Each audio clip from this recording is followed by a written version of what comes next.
I can feel the burning in my lungs. It threatens to come spilling out. I can barely hold it in. My shaky hands move on their own.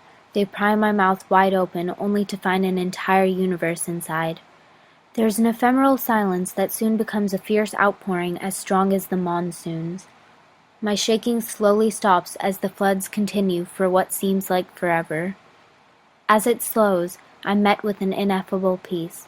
I remind myself to breathe. 3 shallow breaths. In, out, and repeat. My hands return to my side, shaking again as I feel the sparks start up. This time I smile and proudly let them blaze. I shouldn't apologize for the fierce love that I have for myself. There are few things as exhilarating as accepting yourself. In a world full of depressed and uninspired kids, it's rare to feel this way. I remember the harsh criticisms that spilled from the other kids my age. I think being a teenager is hard, but being a teenage girl is a whole new level of hell. A lot of us have this entire fantasy of how our teenage years will be, how we'll be, and when we face the inevitable disappointment, it hits hard. Even back in middle school, I could see the poison bubbling in the other girls' veins. They clawed at themselves, just trying to get rid of the toxicity. It was always something or the other. I hate my hair, my skin is horrible. Before 8th grade, I'd never even heard of the term thunder thighs. But as I soon discovered, the ways to hate yourself were vast and many. All I ever heard from these girls was negativity. It almost seemed like a competition of who hated themselves the most. And it didn't stop there. I distinctly remember being told I was too loud for someone like me.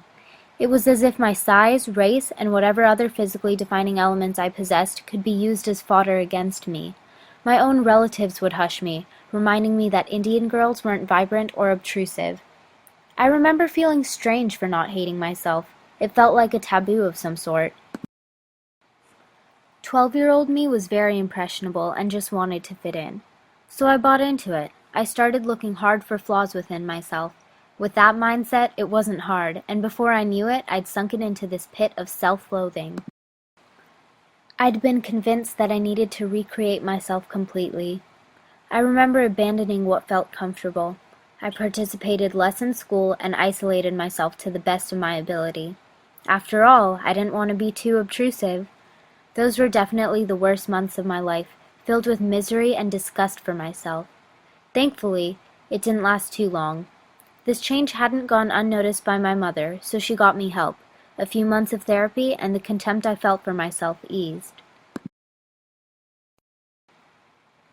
I'm still nowhere near the way I once was, and in all honesty, I don't think I ever will be. I think self-hatred at such a young and fragile age breaks you in a way that can never really be fixed. That's something no one ever tells you. No one ever warns you that once you go down that road, there's no off switch, no turning back.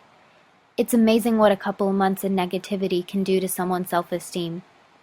Looking back, I realized what a waste it was, how stupid it was to get caught up in this self-loathing. Your youth goes by a lot faster than you think it will, and it's far too short to be apologetic about loving yourself.